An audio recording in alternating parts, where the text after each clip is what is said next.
काली बदरिया अमावस के रतिया, बाबा के सोवे ना दे हो। बिना रे दहेजवा के वर कैसे मिली है, का बेटी रहबो कुंवार हो।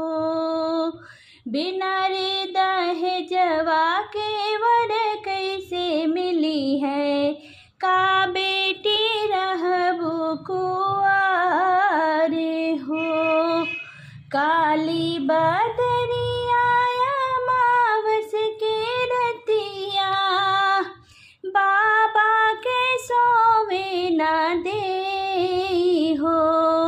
बिना रे दहेजवा के वर कैसे मिली है, का बेटी रहबो कुंवार हो।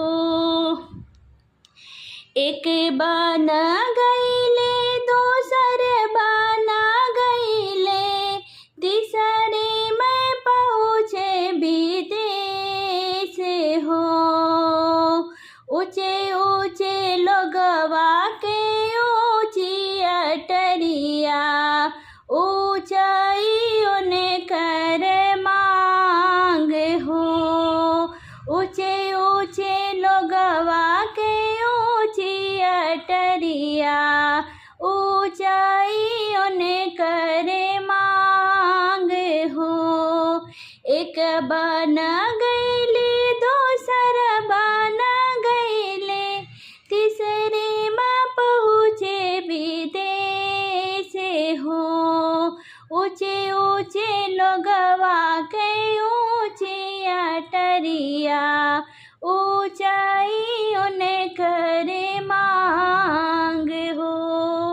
बेटी के बाबा के नीचे पगड़िया, रोवा थे जोड़े न हाथ हो।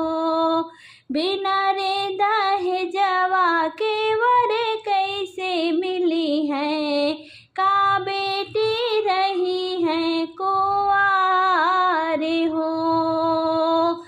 बेटी के बाबा के नीचे पगड़िया, रोवा थे जोड़े न हाथ हो।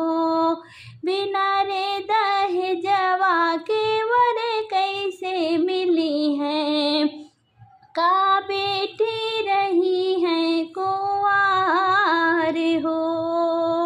मांगत है हथिया वै मांगत है घोड़वा, मांगत है मोटर कार हो।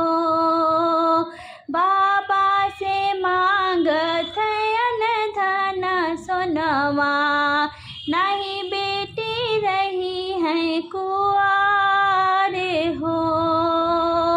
मांगत है हथिया वै मांगत है घोड़वा, मांगत है मोटर कार हो। बाबा से मांगत है अन्न धन सोनवा, नहीं बेटी रही है कुंवार हो। नहीं मोरे हथियार नहीं मोरे घोड़वा, नहीं मोरे मोटर कार हो। हमरे तो एक धनयन मोल बेटियवा, ओही का करऊँ स्वीकार हो। नहीं मोरे हथिया है नहीं मोरे घोड़वा, नहीं मोरे मोटर कार हो। हमरे तो एक धनयन मोल बेटियवा, ओही का करऊँ स्वीकार हो। काली बदरिया अमावस के रतिया, बाबा के सोवे ना दे हो। बिना रे